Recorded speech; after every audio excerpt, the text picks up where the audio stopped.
तो भाई मुझे पता है तुम्हें पार्ट 1 में वर्क का कॉन्सेप्ट कितना अच्छा से क्लियर हुआ है, पानी की तरह क्लियर हो कि तुम्हारे दिमाग में घुस गया है। और तुम्हें एक फॉर्मूला भी याद होगा, work is equal to force into displacement. तो यार पार्ट 2 में एनर्जी का कॉन्सेप्ट पानी की तरह क्लियर होगा और इसमें 2 फॉर्मूला मिलेगा। भाई ये चैप्टर का तो टाइटल ही था, वर्क एंड एनर्जी। वर्क पिछले पार्ट में पढ़े, एनर्जी के बारे में इस पार्ट में पढ़ेंगे और एक थर्ड पार्ट बनेगा जिसमें कंजर्वेशन ऑफ एनर्जी ये सब के बारे में पढ़ेंगे। तो हमें मेनली 2 एनर्जी के बारे में पढ़ना है। पहला है काइनेटिक एनर्जी। ये एनर्जी मतलब क्या होता है, देखो भाई, the energy possessed in a body by its motion is known as kinetic energy. देखो यार, कोई ऑब्जेक्ट है, मान लो एक कार है, जब तक ये कार मोशन में रहेगा, मतलब जब तक ये कार चलता रहेगा तब तक इसमें काइनेटिक एनर्जी रहेगा। कार रुक गया तो इसका काइनेटिक एनर्जी खत्म, स्वाहा हो जाएगा। तुम बाद में पढ़ोगे कि ये काइनेटिक एनर्जी दूसरा एनर्जी में ट्रांसफॉर्म होगा, लेकिन अभी बस तुम इतना ही समझो कि चलता हुआ ऑब्जेक्ट में काइनेटिक एनर्जी रहता है। ऑब्जेक्ट जितना स्पीड चलेगा उसमें उतना ज़्यादा काइनेटिक एनर्जी होगा। यार मान लो तुम 10 किलोमीटर पर आवर का स्पीड से दौड़ रहे हो, तो तुम्हें मोशन है, तुम कुछ रफ्तार से दौड़ रहे हो, तो तुम में काइनेटिक एनर्जी है।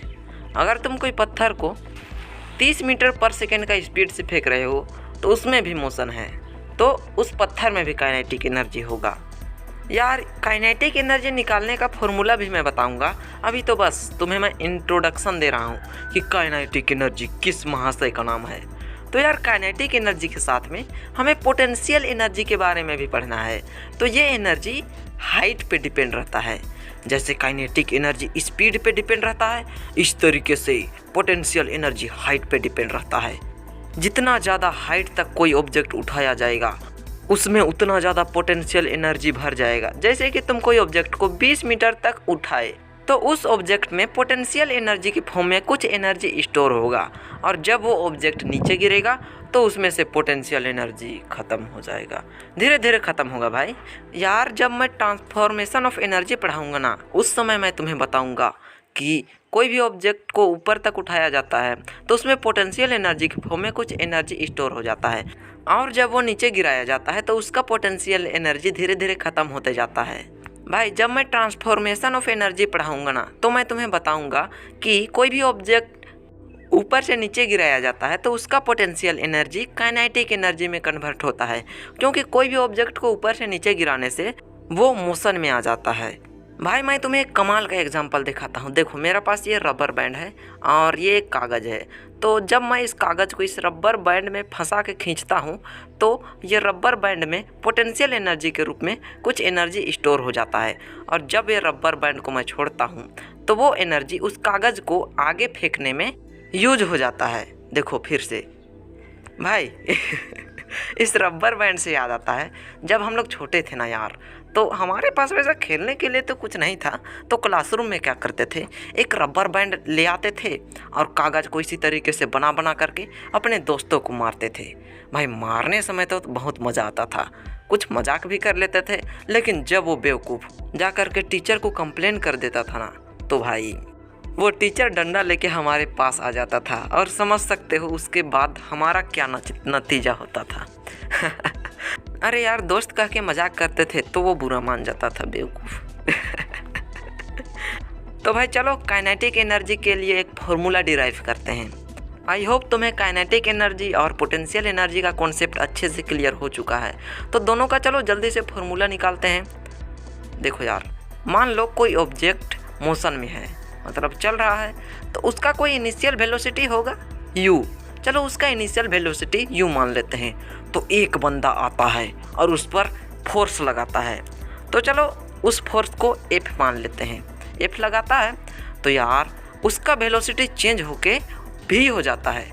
पहले से u था, जब फोर्स लगा तो उसका वेलोसिटी v हुआ, और उसका डिस्प्लेसमेंट s मान लेते हैं। तो यार हमें तो बस अभी तक एक ही फार्मूला है, वो है work is equal to force into displacement.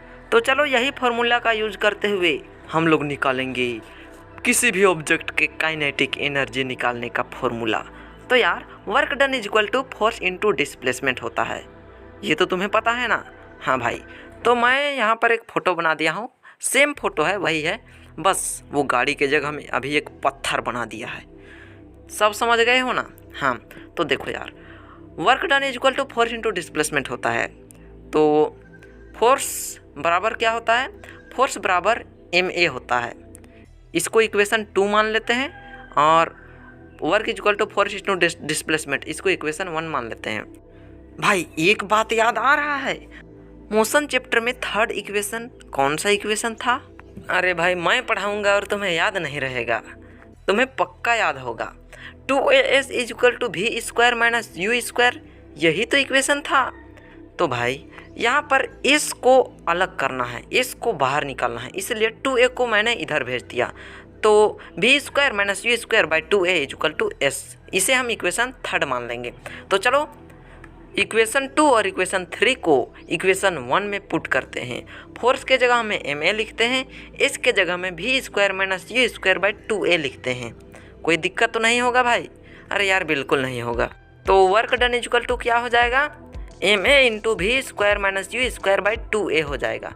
देखो यार, अब ब्रैकेट से इसे बाहर निकाल देते हैं, कितना देर से ब्रैकेट में रखेंगे, इसे भी गर्म लग रहा होगा। तो यार देखो, ma का a और नीचे का 2a का a दोनों कैंसिल हो गया, m/2 v square minus u square, इसको half m v square minus u square भी लिख सकते हैं। तो यार काइनेटिक एनर्जी का फॉर्मूला यही हो गया, half m v square minus u square. अब बोलोगे कैसे, ये तो वर्क का फॉर्मूला है। देखो भाई, तुम्हारे पास जितना एनर्जी होगा तुम उतना ही ना वर्क कर पाओगे। जैसे एक एग्जांपल ले लेते हैं, गाड़ी में 1 लीटर तेल है, मतलब गाड़ी में जितना तेल है वो उतना ही ना चलेगा। ऐसा तो नहीं, गाड़ी में 1 लीटर तेल है और वो 10 लीटर में जितना चलता है उतना चल गया, ऐसा तो नहीं होगा। जितना उसमें तेल रहेगा उतना ही चलेगा। तो जितना एनर्जी होगा उतना वर्क डन होगा। इसका मतलब energy is equal to work done. इसलिए हम लोग काइनेटिक एनर्जी को work done is equal to half m v square minus u square लिखते हैं। अगर बॉडी रेस्ट से शुरू हुआ है तो उसका इनिशियल वेलोसिटी 0 होगा, इसलिए हाफ एम वी स्क्वायर लिखा जाता है, क्योंकि यू स्क्वायर का वैल्यू तो ऐसे ही 0 हो जाता है भाई। लेकिन ये केस तभी लागू होगा जब बॉडी रेस्ट से शुरू हुआ है। तो चलो फटाफट से पोटेंशियल एनर्जी का भी डेरिवेशन करते हैं। तो इसका भी work done is equal to force into displacement होता है। भाई तुम्हें मैं कुछ देर पहले बताया था कि पोटेंशियल एनर्जी हमेशा हाइट पे डिपेंड रहता है। तो इसलिए मान लो कोई ऑब्जेक्ट का मास m है और वो h हाइट तक उठाया जा रहा है, तो तुम मुझे बताओ कि इस पूरे प्रोसेस में क्या क्या चीज़ इन्वॉल्व हो रहा है। सबसे पहला तो वो बंदा उस पर कुछ फोर्स लगा रहा है और उस फोर्स से वो ऑब्जेक्ट h हाइट तक उठ रहा है।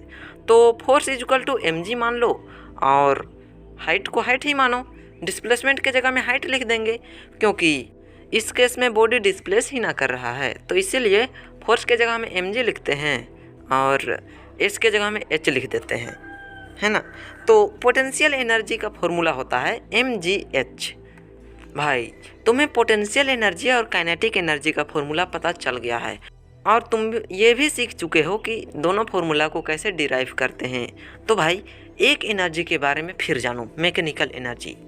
यार चिंता मत करो, ये कोई दूसरा एनर्जी नहीं, ये तो काइनेटिक एनर्जी और पोटेंशियल एनर्जी का बाप है।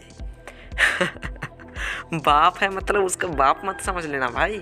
मतलब ना, पोटेंशियल एनर्जी और काइनेटिक एनर्जी दोनों को जोड़ने से मैकेनिकल एनर्जी आता है।